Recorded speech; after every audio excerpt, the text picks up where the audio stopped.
अभी तक हमने क्वाड्रिलेटरल्स चैप्टर में कुछ चीजें पढ़ी। क्या चीजें पढ़ी? क्वाड्रिलेटरल्स चैप्टर में सबसे पहले हमने सबसे सेंट्रल फिगर, सबसे इंपॉर्टेंट फिगर पढ़ा पैरेललोग्राम। पैरेललोग्राम फिगर पढ़ने के बाद हमने उसके आसपास के कुछ फिगर्स पढ़े, जैसे स्क्वायर, रेक्टेंगल, रोम्बस और ट्रेपेजियम एक अलग फिगर जा रहा था, काइट एक अलग फिगर जा रहा था। ये सारे फिगर्स हम लोगों ने पढ़े। और चैप्टर का नाम तो क्वाड्रिलेटरल है, बट पैरेललोग्राम को लेके हमने 4 प्रॉपर्टीज पढ़ी पैरेललोग्राम की, और इनकी 3 कोरोलरीज पढ़ी और एक एक्स्ट्रा थ्योरम पढ़ी। जो 8 थ्योरम हमने शुरुआती डिसाइड की थी, आपकी कॉपी में लिखा हुआ होगा, उसको आप पलट के देख सकते हो। ये सब हमने डिस्कस किया, जिसमें पैरेललोग्राम की 4 कैरेक्टर्स थे, 4 प्रॉपर्टीज थी, 3 उनकी कोरोलरीज थी। और कोरोलरीज को हम लोगों ने बोला था कि ये conditions for a quadrilateral to be a parallelogram है। फर्दर हमने कुछ प्रैक्टिस की। मैंने करीब 4 इलस्ट्रेशंस बताए, प्लस एक्सरसाइज 1 के आपने क्वेश्चंस करे, प्लस एमसीक्यू शीट किसी ने ट्राई करनी शुरू की क्या? एमसीक्यू शीट किसी ने ट्राई करनी शुरू की क्या? प्रियांशी?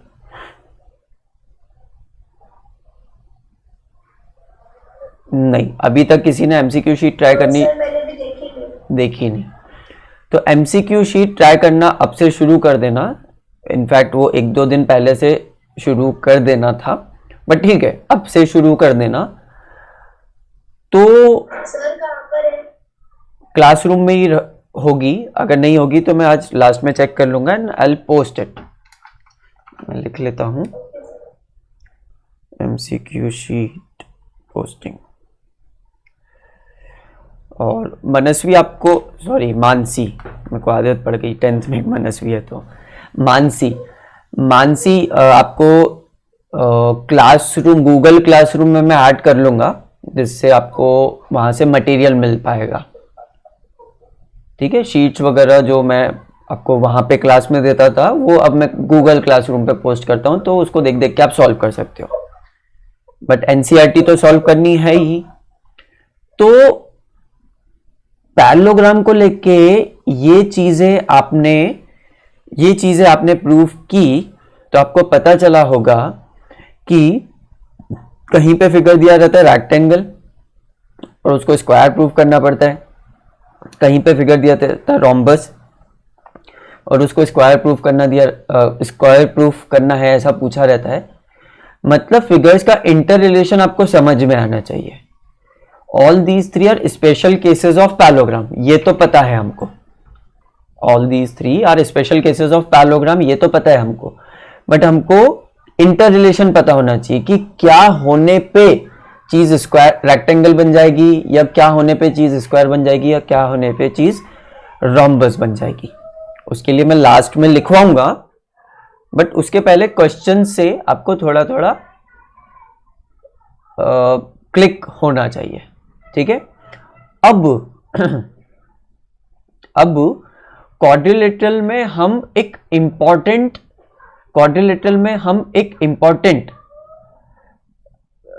प्रॉपर्टी, एक इंपॉर्टेंट थ्योरम पढ़ने वाले हैं, जो थ्योरम ट्राइंगल्स पे बेस्ड है। अगर सर ये थ्योरम ट्राइंगल्स पे बेस्ड है तो क्वाड्रिलेटरल्स में क्यों पढ़ा रहे हो? क्वाड्रिलेटरल्स में इसलिए पढ़ा रहे हैं ट्राइंगल की थ्योरम, क्योंकि ये थ्योरम का प्रूफ पैरेललोग्राम से निकलता है, पैरेललोग्राम की प्रॉपर्टी से निकलता है, 8th प्रॉपर्टी से निकलता है। पैरेललोग्राम की 8th प्रॉपर्टी से निकलता है। जो 8th थ्योरम हमने डिस्कस की थी, वो क्या थी? किसी को याद है क्या? सबसे अलग थ्योरम, कॉपी को पलट के भी देख सकते हो। जो शुरू में 8 पॉइंट्स हमने डिस्कस किए थे, उसमें से 8th पॉइंट क्या था? बोलो। A quadrilateral is a parallelogram if a pair of opposite sides is equal and parallel. अगर क्वाड्रिलेटरल में एक pair of sides equal and parallel है तो वो चीज पैरेललोग्राम हो जाती है। एक पेयर ऑफ साइड्स, एक पेयर ऑफ साइड। उसके पहले की 7 थ्योरम्स दोनों पेयर पे थी कि दोनों पेयर पैरेलल होंगे तो पैरेललोग्राम हो जाएगा, दोनों पेयर इक्वल होंगे तो पैरेलल हो जाएगा, दोनों set of opposite angles equal होंगे तो पैरेललोग्राम हो जाएगा। वो सब दो दो पेयर पे थी।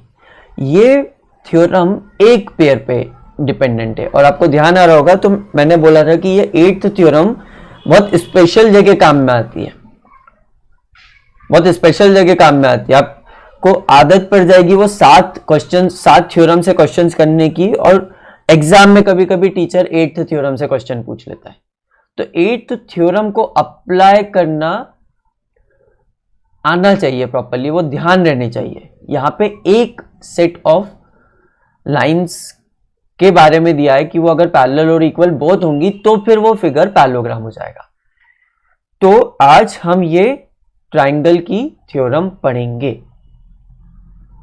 ओके, कंटिन्यू करूं तो सबसे पहले स्टेटमेंट लिखते हैं।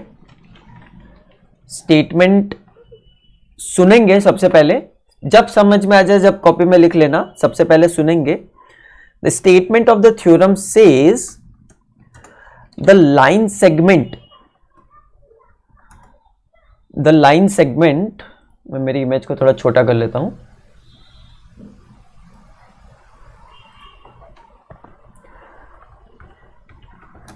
The line segment joining the midpoints of any two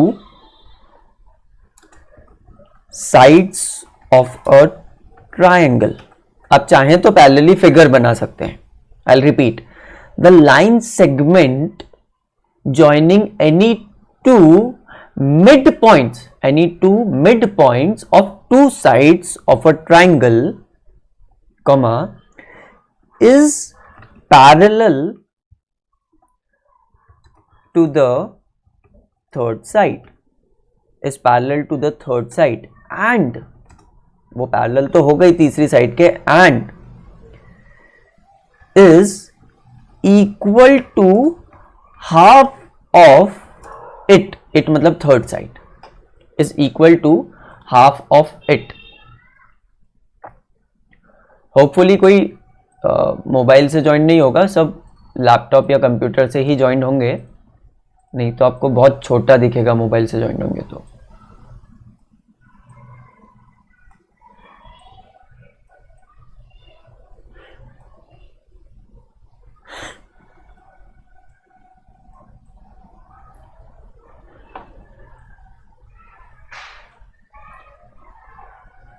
चलिए, ये पूरा स्टेटमेंट देख पा रहे हैं?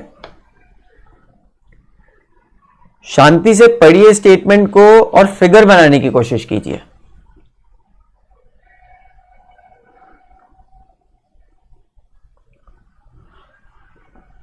शांति से पहले पढ़िए स्टेटमेंट को और फिगर बनाने की कोशिश कीजिए।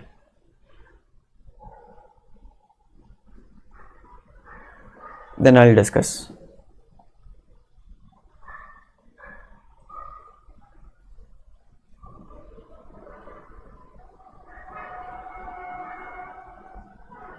The line segment joining the midpoint of any two sides of a triangle is parallel to the third side and is equal to half of it. चलिए, आपने बना लिया होगा। मानसी, सबसे पहले क्या बनाऊं मैं?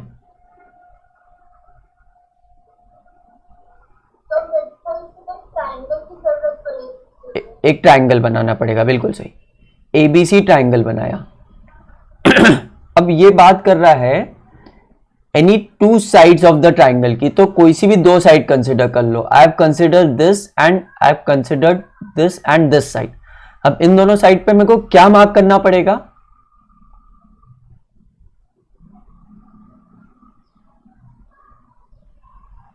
इन दोनों साइड्स पे मेरे को क्या मार्क करना पड़ेगा? मिड पॉइंट मार्क करना पड़ेगा। तो मैं इस साइड पे एक मिड पॉइंट लेता हूं, उसको नाम देता हूं E, और F, ये मिड पॉइंट्स ले लिए, ये मिड पॉइंट्स ले लिया। अब इन दोनों को कनेक्टिंग लाइन सेगमेंट की बात करी है, मतलब द लाइन सेगमेंट, मतलब the line EF joining E and F that are the midpoints of any two sides, और दो साइड कौन सी है, AB and BC respectively of the triangle is parallel to the third side। Third side कौन सी हो जाएगी, third side हो जाएगी AC, और कौन सी लाइन पैरेलल है, EF। तो यहां पे बोला है EF will be parallel to AC if E and F are midpoints, और उसकी लेंथ AC के हाफ हो जाएगी, मतलब ऐसा बोला है EF will be half of AC।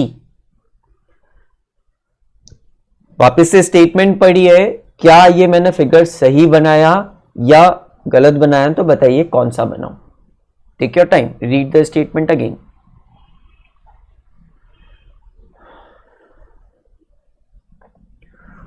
और अगर स्टेटमेंट समझ में आ गया हो तो कॉपी में लिख लीजिए उसको।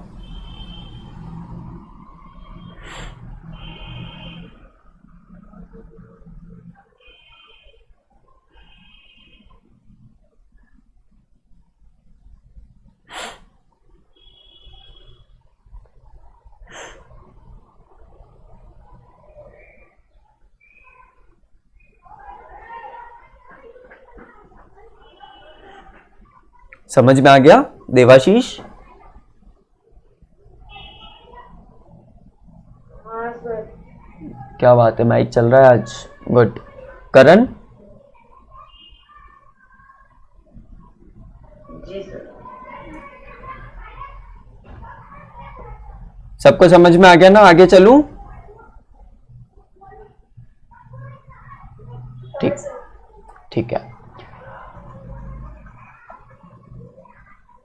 मैंने जो फिगर लिया था उसमें कोई पर्टिकुलर दो साइड कंसिडर की, इस स्टेटमेंट में ऐसा कहीं नहीं लिखा है कि ये वाली दो साइड कंसिडर करनी है, मैं कोई सी भी कर सकता हूं। अगर मेरे पास एक ट्राइंगल है ABC, वो जरूरी नहीं है आइसोसेलेस हो, जरूरी नहीं है इक्विलेटरल हो, बिल्कुल जरूरी नहीं, कैसा भी ट्राइंगल हो सकता है, स्केलीज भी हो सकता है, कोई सा भी ट्राइंगल हो सकता है। उसमें कोई दो साइड्स पे मिड पॉइंट्स हैं, let them be E and F, और इनको अगर मैंने ज्वाइन करा तो थ्योरम कहती है कि इफ, मतलब थ्योरम में गिवन क्या है, AE is equals to EB and AF is equals to AF is equals to FC, ऐसा गिवन है। तो हमको प्रूफ क्या क्या करना है, क्योंकि थ्योरम बोलती है कि ऐसा ऐसा होगा जो अंडरलाइन करा है। So for proving this theorem, this statement, क्योंकि स्टेटमेंट हमको अपनी होली बुक में लिखा हुआ तो मिला नहीं था कि उसको ऐसा कैसा मान लेंगे, स्टेटमेंट है तो उसका प्रूफ होना चाहिए। तो प्रूफ क्या क्या करना है, प्रूफ ये करना है कि एक तो EF लाइन BC के पैरेलल रहे, एक तो ये प्रूफ करना है। दूसरी चीज ये प्रूफ करना है कि EF should be half of BC।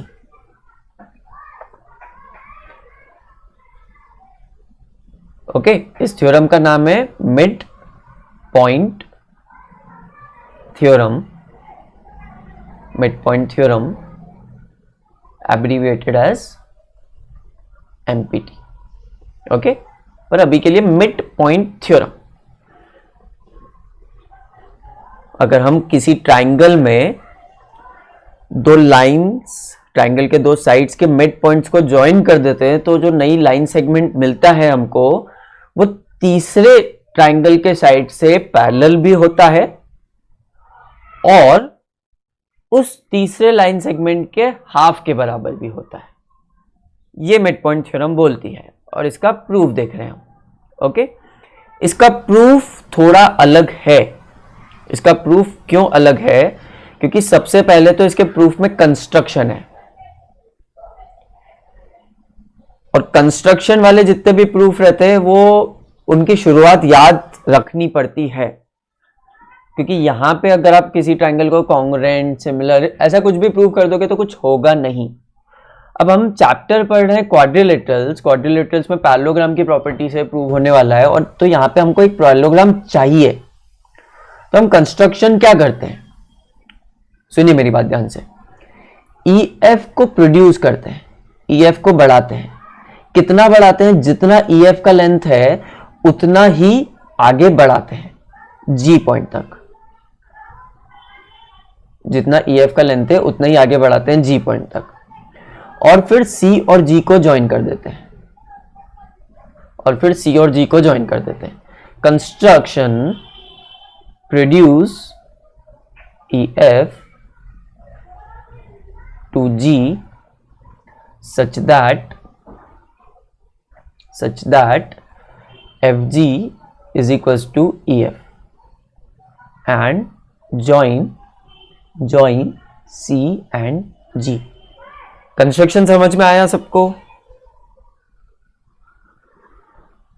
Construction समझ में आया सबको? मैं मेरा वीडियो ऑफ कर रहा हूं। कंस्ट्रक्शन समझ में आया सबको?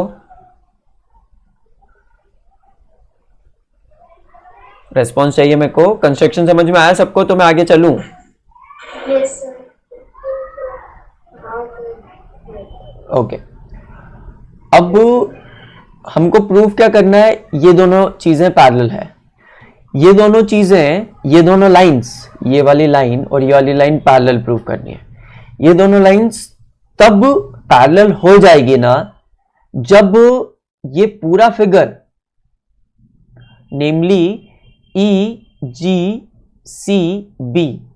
अगर मैं इस पूरे फिगर को पैरेललोग्राम प्रूफ कर दूं,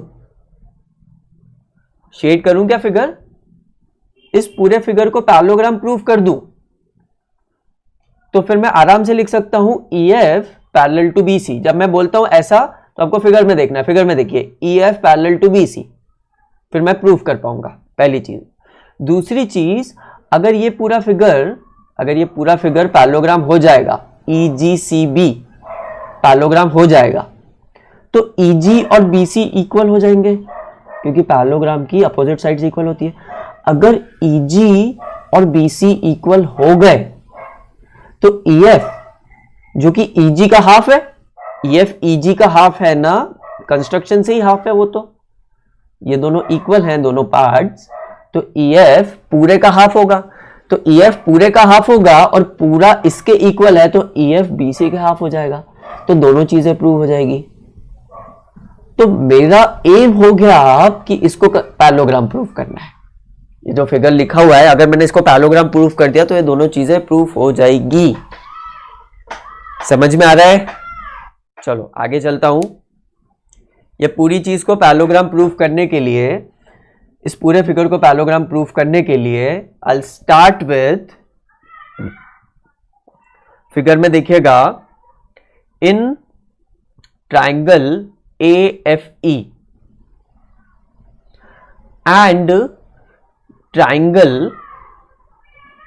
and triangle CFG, इन दोनों ट्राइंगल की बात कर रहा हूं। इन ट्राइंगल AFE और ट्राइंगल CFG, दोनों ट्राइंगल को ध्यान से देख लीजिए। क्या ये दोनों ट्राइंगल्स कॉन्ग्रुएंट हैं? इस गिवन को यूज कर सकते हो और कंस्ट्रक्शन को यूज कर सकते हो। क्या ये दोनों ट्राइंगल्स कॉन्ग्रुएंट हैं?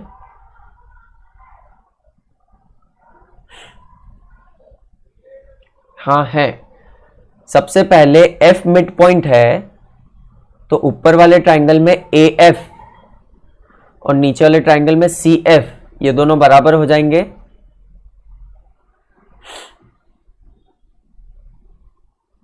ये पहली चीज। दूसरी चीज, बाय कंस्ट्रक्शन EF और GF बराबर हो जाएंगे।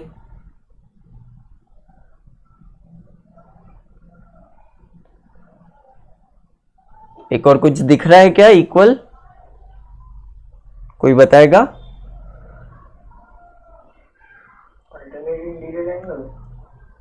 पैरेलल लाइंस है ही नहीं अभी अपने पास, ऑल्टरनेट इंटीरियर एंगल्स कहाँ से आएंगे?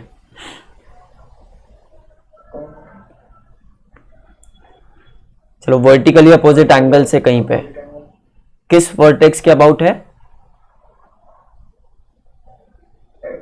बिल्कुल सही, वेरी गुड। देखिए ऊपर वाले ट्राइंगल में AFE ट्राइंगल में, AFE ट्राइंगल में जो एंगल AFE है, फिगर में देखिएगा जब मैं बोलता हूं इस एंगल, ये एंगल किसके इक्वल होगा? फिगर में देखिए GFC के, एंगल GFC के, मतलब इस ट्राइंगल, इस एंगल के, क्योंकि ये वर्टिकली अपोजिट एंगल्स हैं, ये वर्टिकली अपोजिट एंगल्स हैं।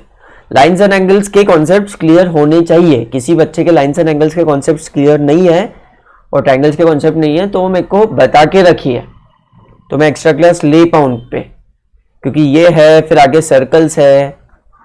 थ्योरेटिकल ज्योमेट्री में 5 चैप्टर्स हैं, आपको शुरू के 2 चैप्टर क्लियर नहीं तो बाकी के कैसे होंगे? तो उन पे फोकस करने की जरूरत है। चलिए वर्टिकल अपोजिट एंगल्स, तो ये दोनों ट्राइंगल्स कॉन्ग्रेंट हो गए by SAS criteria, by SAS criteria ये दोनों ट्राइंगल्स कॉन्ग्रेंट हो गए। अब क्योंकि ये दोनों ट्राइंगल्स कॉन्ग्रेंट हो गए तो CPCT से हम बहुत कुछ लिख सकते हैं, CPCT से हम बहुत कुछ लिख सकते हैं। मेरी बात देखिए, ये मतलब AE को CG के इक्वल बोल सकते हैं, AE को CG के इक्वल बोल सकते हैं, और AE EB के इक्वल होगा ही ना। तो अगर AE CG के इक्वल है, AE EB के इक्वल है, तो EB और CG आपस में इक्वल हो जाएंगे ना। ये पहली चीज हो गई। दूसरी चीज, ये वाला एंगल को और ये वाला एंगल को भी CPCT से इक्वल लिख सकते हैं। सो बाय CPCT, सबको दिख रहा है ना? लिखते जाऊं, ज्यादा नीचे तो नहीं हो रहा है। By CPCT we can write AE is equals to CG। Figure में देखिए, by CPCT we can write AE is equals to CG and this implies AE की जगह EB लिख सकते हैं, AE की जगह EB लिख सकते हैं क्योंकि E मिड पॉइंट है, क्योंकि E मिड पॉइंट है। तो EB is equals to CG। अब हम धीरे धीरे इस क्वाड्रिलेटरल में आ रहे। EB is equals to CG है, किसी को नीचे का नहीं दिख रहा हो तो बोल दो, दिख रहा है सबको?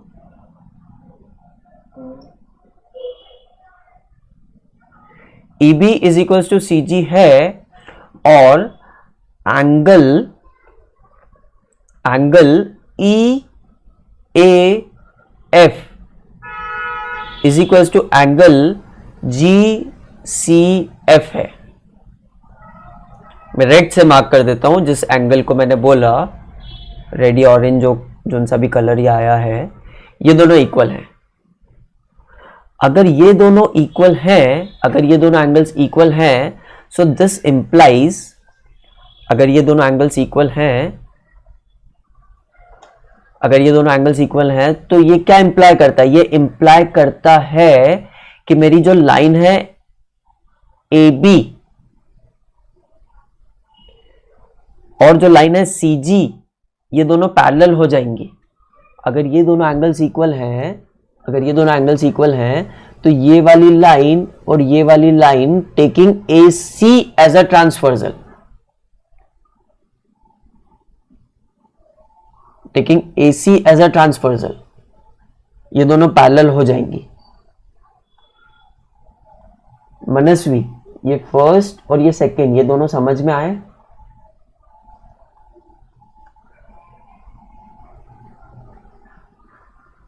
देवाशीष, ये दोनों समझ में आए?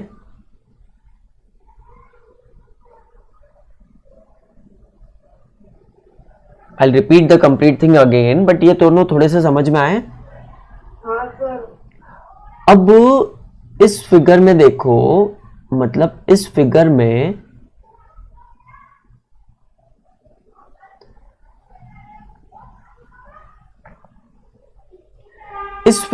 दिया हुआ है, इस फिगर में दिया हुआ है कि AB की जगह मैं EB लिख सकता हूं, EB parallel to GC, C G, A B लिखो, पैरेलल बोल रहे हो तो ए बी लिखो या ई बी लिखो, एक ही बात है. So this line is parallel to this line, right. और तो और E B is equal to C G. तो जो प्रॉपर्टी मेरे को पैरेललोग्राम की प्रियांशी ने पहले बताई थी कि अगर एक क्वाड्रिलेटरल में, this is a quadrilateral right, अगर एक क्वाड्रिलेटरल में एक सेट पैरेलल और इक्वल बोथ हो तो वो पूरी चीज पैरेललोग्राम हो जाती है. This implies this is a parallelogram. And as this is a parallelogram, so EF और BC पैरेलल हो जाएंगे और EG BC के इक्वल हो जाएगा. तो EG का हाफ BC के हाफ के बराबर हो जाएगा. तो ये दोनों पॉइंट्स प्रूव हो जाएंगे. ध्यान से देख लीजिए पूरा, टेक 2-3 मिनट्स और फिर बोलेंगे तो वापस समझा दूंगा. शांति से देख लीजिए वापस से पूरा, क्या करा फिर क्या करा फिर क्या करा. Take your time.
थोड़ा सा कॉपी में लिख के करेंगे, अगर समझ में आ रहा है तो थोड़ा सा कॉपी में लिख के करेंगे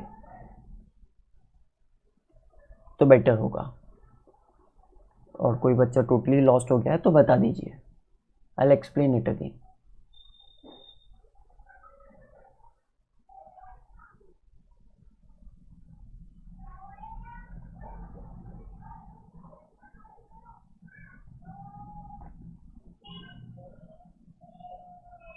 डेरिवेशन इतने अच्छे से आना चाहिए कि स्टेटमेंट देख के पूरा प्रूफ कर सके खुद से, टिप टू टो.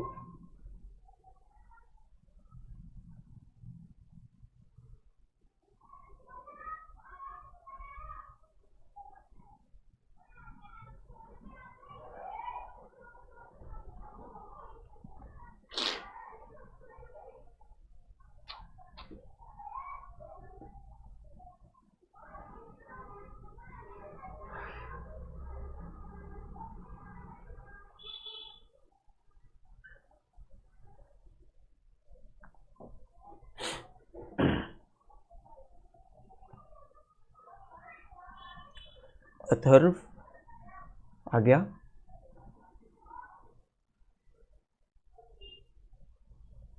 देवाशीष आ गया,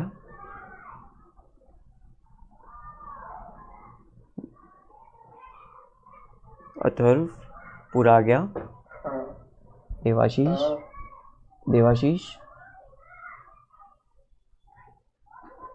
आंसी,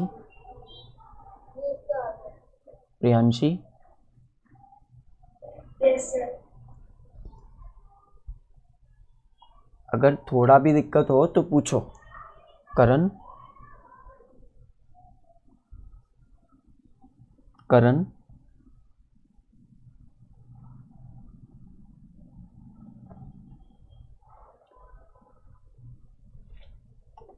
देवाशीष एक और बार बताऊं क्या? हाँ करण बोलो. कर रहे हो, कर लो आराम से.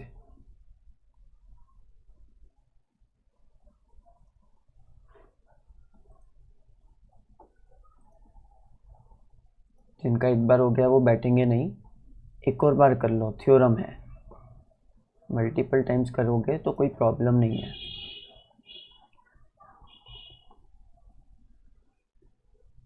बहुत इंपॉर्टेंट थ्योरम है।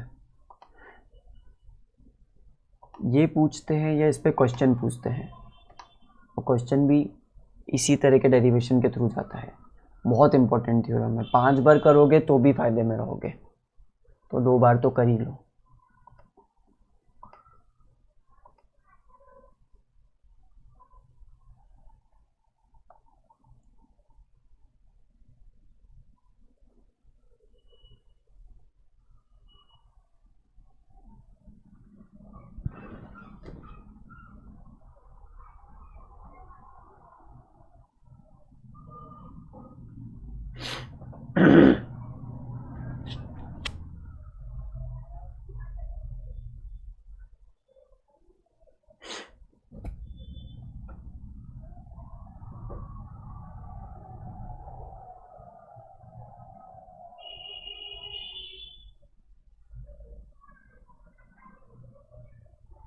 किसी को समझाऊं वापस कि आगे चलूं?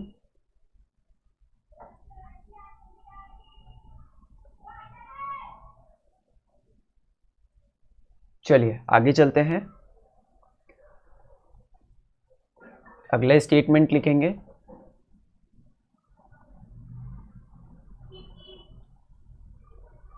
अगला स्टेटमेंट लिखेंगे सब लोग, और समझने की कोशिश करेंगे इसको। The line drawn through the mid point of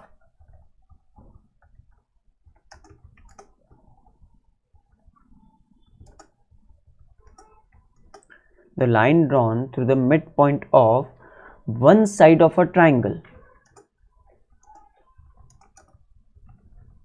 comma, parallel to another side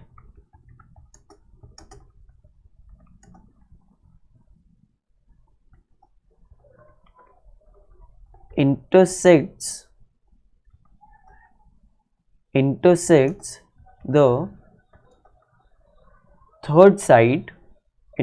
the third side at its midpoint.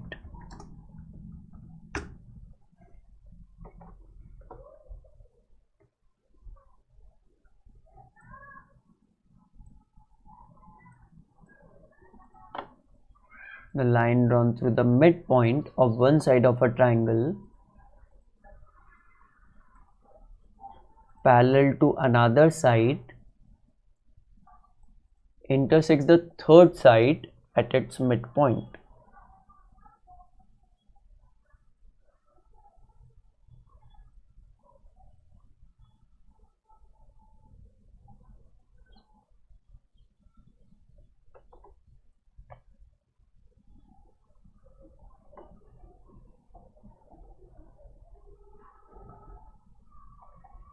ये स्टेटमेंट पढ़ के क्या लगता है, कैसा लगता है? कुछ बोलना चाहेंगे स्टेटमेंट पे?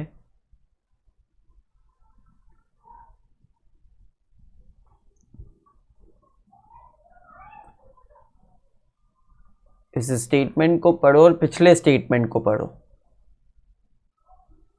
दोनों स्टेटमेंट को कंपेयर करके क्या बोल सकते हो?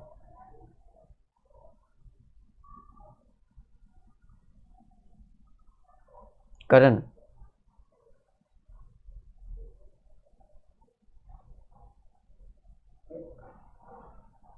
इस स्टेटमेंट को पढ़ो और पिछले स्टेटमेंट को पढ़ो, दोनों को कंपैरेटिवली क्या बोल सकते हो?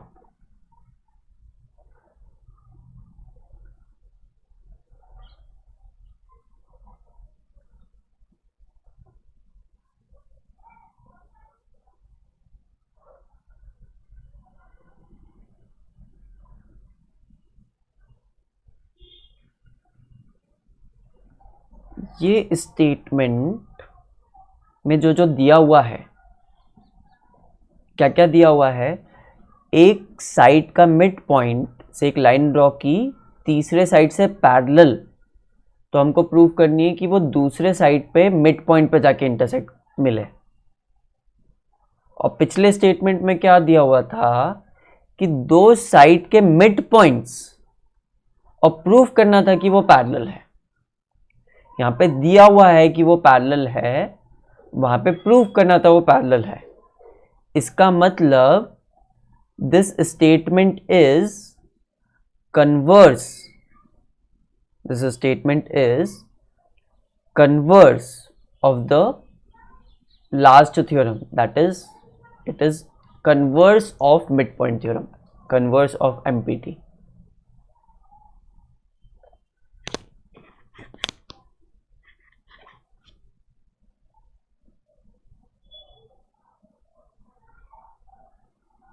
ठीक है, मेरी बात ध्यान से सुनिए क्योंकि ये बार बार आती है। जो ओरिजिनल थ्योरम रहती है और उसका कन्वर्स रहता है, जो ओरिजिनल थ्योरम रहती है और उसका कन्वर्स रहता है, ओरिजिनल थ्योरम में जो गिवन और टू प्रूव रहता है और कन्वर्स में जो गिवन रहता है, कन्वर्स का गिवन ओरिजिनल थ्योरम का टू प्रूव रहता है और कन्वर्स का टू प्रूव ओरिजिनल थ्योरम का गिवन रहता है, और इसी का मतलब होगा कन्वर्स ऑफ थ्योरम, जिसको मोटे तौर पे समझ सकते हैं वाइस वर्सा। राइट, चलिए इसको प्रूव करते हैं। इसको प्रूव हम लोग मैथमेटिकली की जगह स्टेटमेंट वाइज करेंगे। और स्टेटमेंट वाइज कैसे करेंगे, स्टेटमेंट वाइज कैसे करेंगे, स्टेटमेंट वाइज ऐसे करेंगे कि जैसे बोलते हैं ना कि एक पर्सन एक टाइम पे दो जगह नहीं हो सकता। ऑब्वियसली एक पर्सन एक टाइम पे दो जगह नहीं हो सकता। उसी तरह से कुछ उसी तरह से हम लोग प्रूव करेंगे। हम लोग बोलेंगे, हम लोग मान के चलेंगे कि ये थ्योरम वैलिड नहीं है। पहले हम लोग मान के चलेंगे कि लेट्स अज्यूम कि थ्योरम इज रॉन्ग। जो मिड पॉइंट से एक लाइन ड्रॉ हुई जो कि नीचे वाली साइड के पैरेलल है, वो दूसरी इस साइड को मिलती है जो कि मिड पॉइंट नहीं है, ये मान के चलेंगे। और फिर प्रूव करेंगे कि अगर ये दोनों लाइंस पैरेलल है तो ये मिड पॉइंट पे ही मिलेगी। अगर कोई मिड पॉइंट पे ही मिलेगी, और उसके बाद हम बोलेंगे कि अगर एक ही पॉइंट से दो लाइंस निकल रही है और दोनों लाइंस एक लाइन के पैरेलल है, तो वो दोनों अलग अलग डायरेक्शन में नहीं जा सकती। क्योंकि अलग अलग डायरेक्शन में नहीं जा सकती, इसलिए हमारा अजम्पशन गलत था। और अजम्पशन गलत था इसलिए ये जो पॉइंट है ये मिड पॉइंट को ओवरलैप करेगा। थोड़ा सा समझ में आया कि कंफ्यूज हो गए? वापस बोलता हूं, ये थ्योरम का प्रूफ थोड़ा सा अलग है। थोड़ा सा अलग है मतलब मैथमेटिकली प्रूफ नहीं है इसका स्टेटमेंट वाइज प्रूफ है। स्टेटमेंट कैसा है? फॉर एग्जाम्पल, एक पर्सन है, वो खुद को इनोसेंट बता रहा है कोर्ट में। वो खुद को इनोसेंट बता रहा है कोर्ट में। उस पर चोरी का आरोप है and he wants to prove himself innocent. तो सपोज 8 बजे किसी पर्टिकुलर शॉप में, XY नाम की शॉप में चोरी हुई। 8 बजे वेडनेसडे को किसी तारीख को चोरी हुई। तो इस पर्सन पे आरोप है चोरी का। अब ये पर्सन अगर प्रूफ कर दे कि ये 8 बजे वेडनेसडे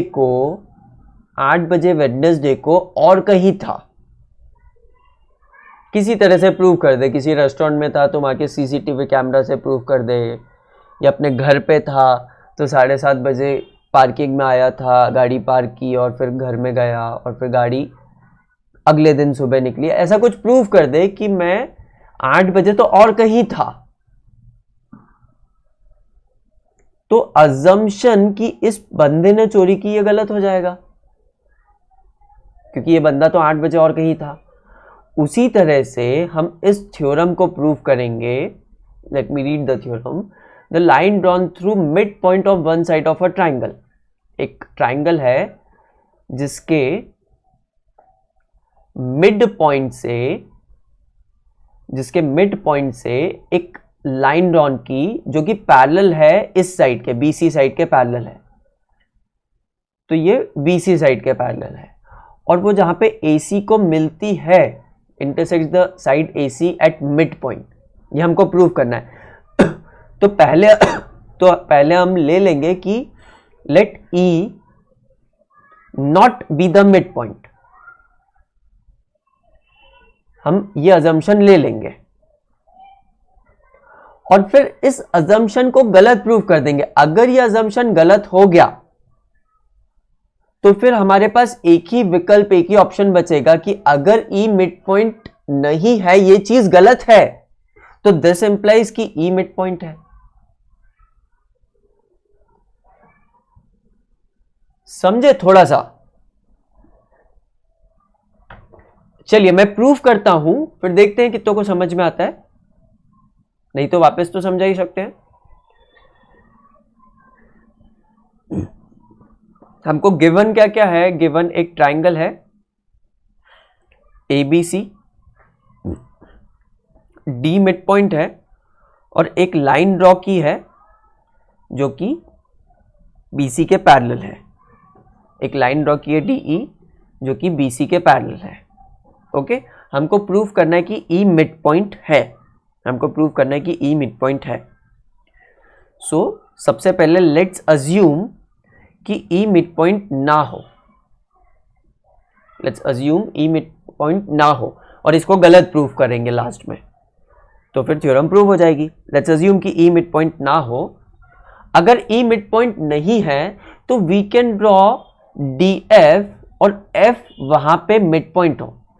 अगर E मिड पॉइंट नहीं है तो हम कोई दूसरा पॉइंट ले सकते हैं जो कि मिड पॉइंट हो। Draw line EF such that F is the mid point. अगर F मिड पॉइंट है, अगर F मिड पॉइंट है, so in triangle ABC, in triangle ABC F is the midpoint of AC, F is the midpoint of AC। अगर F midpoint है AC का, इसका मतलब DF parallel to BC होगा। ये कैसे बोल सकते हो? ये मिड पॉइंट थ्योरम से बोल सकते हो कि DF पैरेलल टू BC होगा, क्योंकि F को मिड पॉइंट लिया है। अगर F को मिड पॉइंट लिया है और ये इसके पैरेलल है, और हमको ऑलरेडी पता है DE is parallel to BC, ये हमको पता है, ये हमको पता है। तो अगर इन दोनों, ये दोनों को पैरेलली ट्रू होना है कि DF भी BC के पैरेलल है और DE भी BC के पैरेलल है, और DF लाइन भी D से निकलती है और DE लाइन भी D से निकलती है, तो इसका मतलब DF and DE should be the same line। अगर DF DE should be the same line, so F and E should be the same point, और F and E should be the same point, और F mid point है तो E भी mid point हो जाएगा। तो assumption that E is not the midpoint ये गलत हो गया, तो ये थ्योरम प्रूव हो गई। समझ में आया?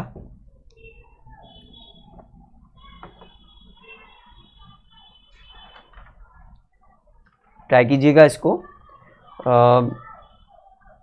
आपको होमवर्क में 8.2 एक्सरसाइज ट्राई करनी है। You have to try 8.2 exercise plus MCQ sheet,